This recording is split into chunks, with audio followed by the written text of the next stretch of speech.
Okay, we can do this. Gathered up all the Dragon Balls, and a 3, and a 2, and a 1. Rise, Shenron!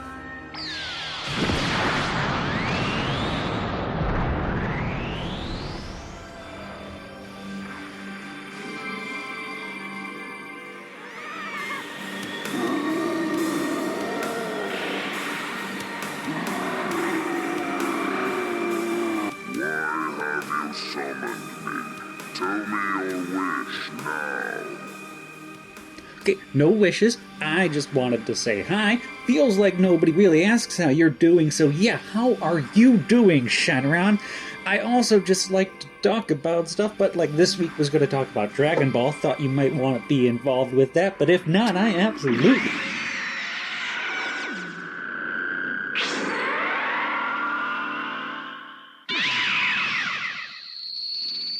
Could have just said no. Okay, I would love for this to just not be me answering questions into the open air. Every idea I'm talking about is laid out in the video description so it can be easily copied and replied to in the comments, in shorts, at home privately, in a journal, or among friends. That is where you feel comfortable.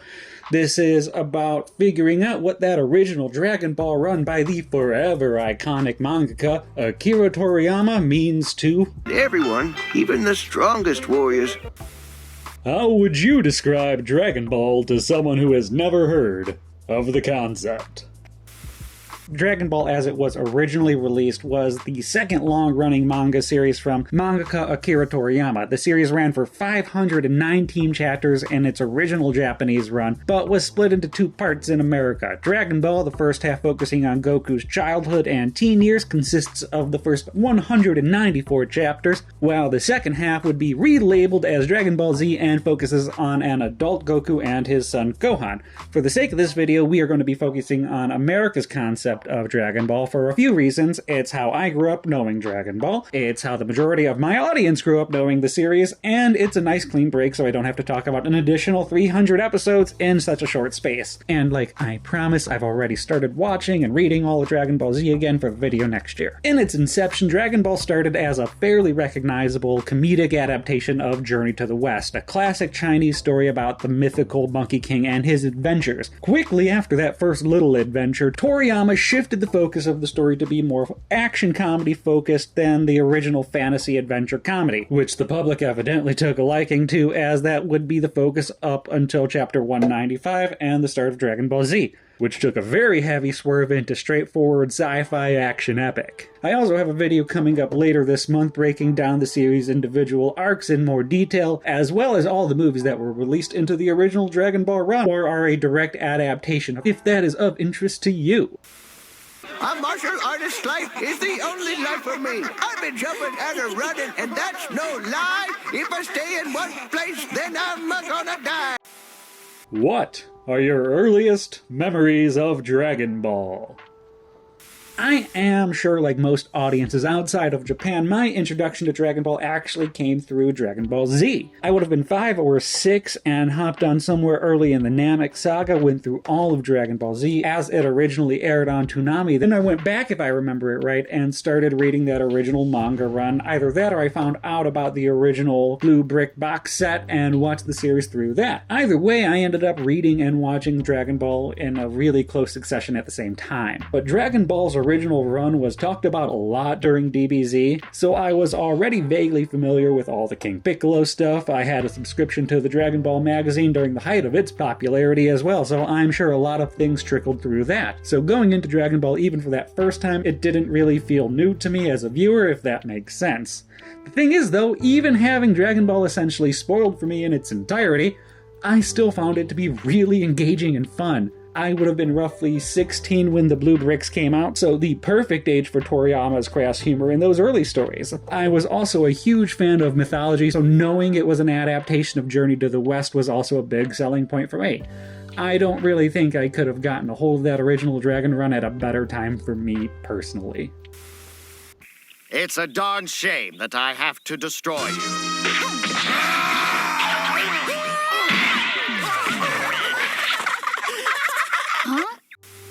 What are the themes of Dragon Ball?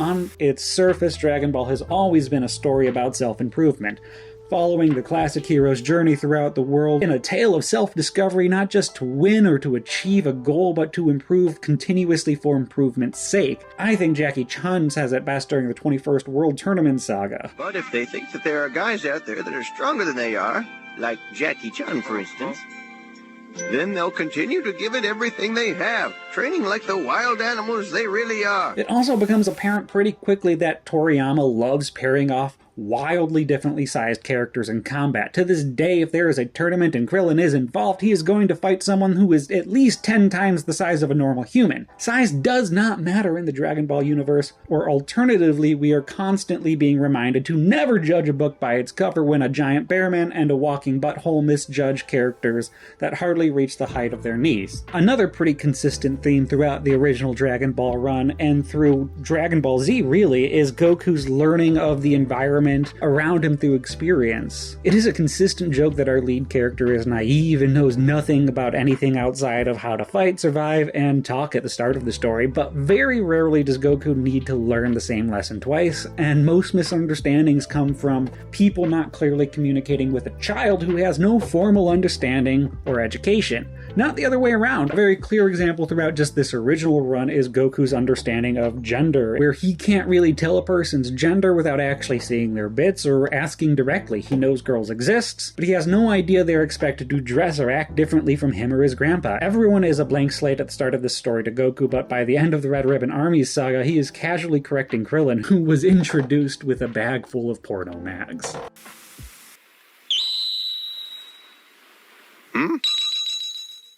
Maybe some quiet reading will change your mind? Oh, gimme! Krillin is also a great example of the theme of making your enemies your allies. Yamcha, Krillin, Tien, Chaozu, even Bulma all start out wanting to do our hero harm or trick him.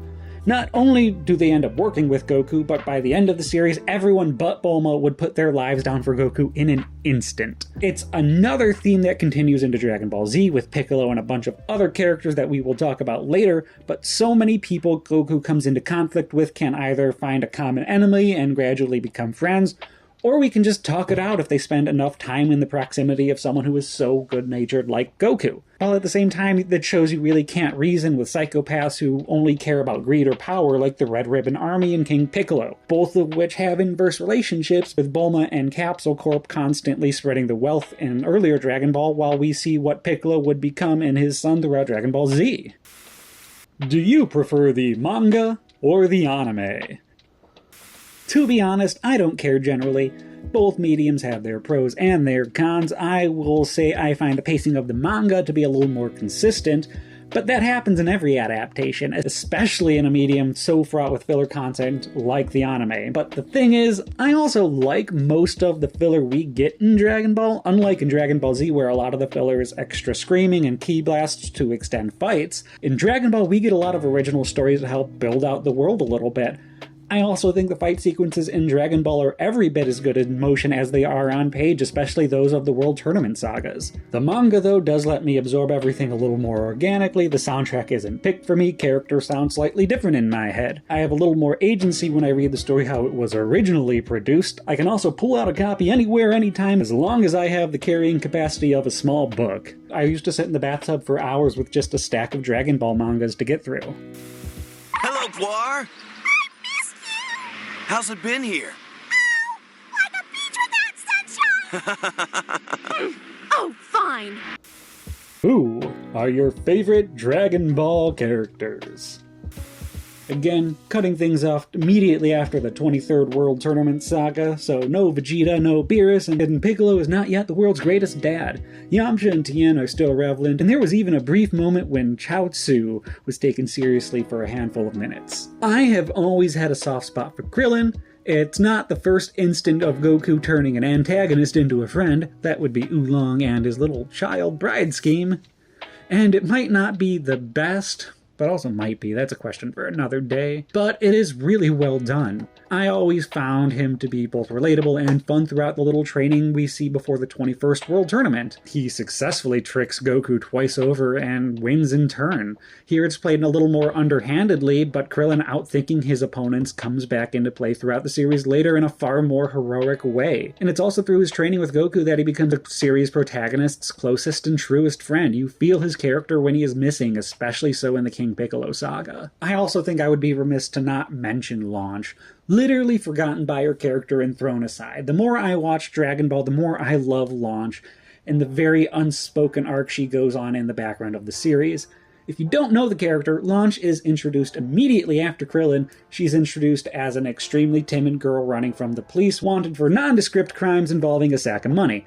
Because, surprise, whenever Launch sneezes, her personality completely changes from blue-haired and timid to blonde and ready to murder. When she's introduced, she's 17, and solely brought into the story because Master Roshi wants a piece of ass to stare at? God, fuck you, Roshi. When she was introduced, though, it's clearly just because she wants to hide from the police, but if you pay attention through the Red Ribbon Army saga, she is very much more at ease with everyone, and in a filler moment in the 22nd World Tournament saga, she goes out of her way to find Goku and to help him stay in the tournament, even though she already has a crush on Tien at this point.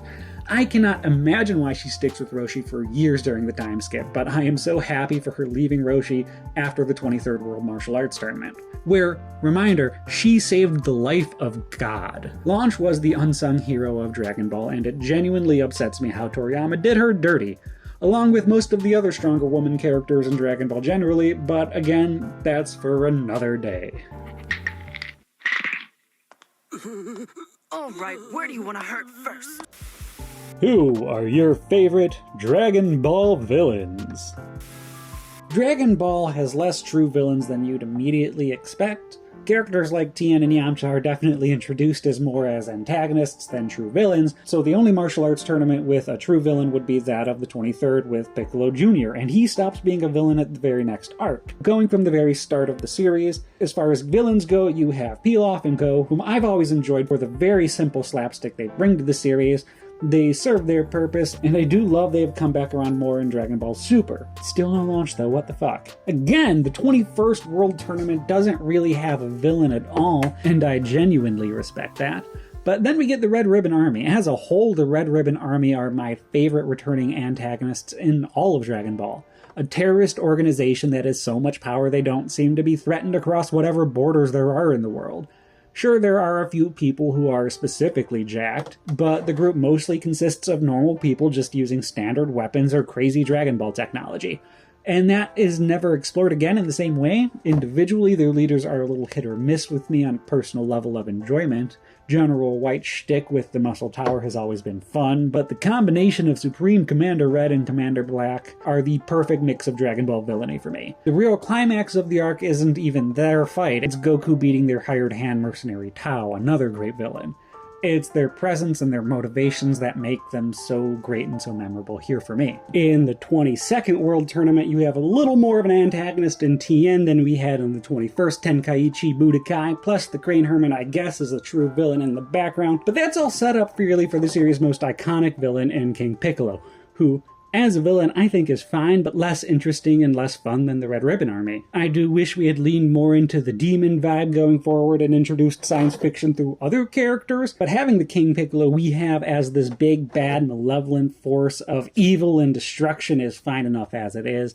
I even find Piccolo Jr. to be a little more interesting in his desire for revenge, and his more even fight with Goku than that of King Piccolo's one-sided stomps one way or another. This probably comes from a lot of what King Piccolo is about being done again in Dragon Ball Z with characters like Frieza, just in a more memorable capacity. You'll have to take it out of my next paycheck, and I'm just like, wait a minute, man. The ribbon should come with the uniform free. End of discussion. At least you didn't let him walk on you. How do you feel Dragon Ball has influenced culture? Dragon Ball is really only starting to truly permeate culture in the West. Yes, it has been hugely popular since it came out, but the kids who grew up with Dragon Ball and Dragon Ball Z are finally now making their own things and getting to influence the world the way Toriyama did, getting to reference his work the way Toriyama referenced Jackie Chan and Gamera.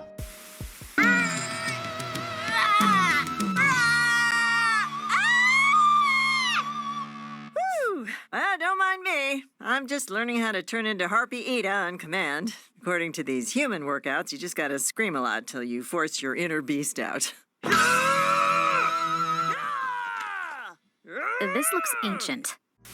In Japan, in the manga and the anime industry, Dragon Ball completely changed the industry in a way that hadn't been seen since Astro Boy's debut 32 years prior. The tournament arc is a staple in the industry at this point. It comes in many shapes and forms, but it started here. Creators like Totally Not Mark have expertly explained how Toriyama used this storyline and this structure to the best of his ability, and how this plot structure highlighted Toriyama's strengths in character interaction, as well as in his drawings of intensely choreographed action. The cliffhanger structure Toriyama used in the King Piccolo saga, the one that the franchise would hinge on almost entirely going forward, where the B-team fights a hopeless fight and struggles to scratch the big bad of the arc until the protagonist arrives at the last possible moment.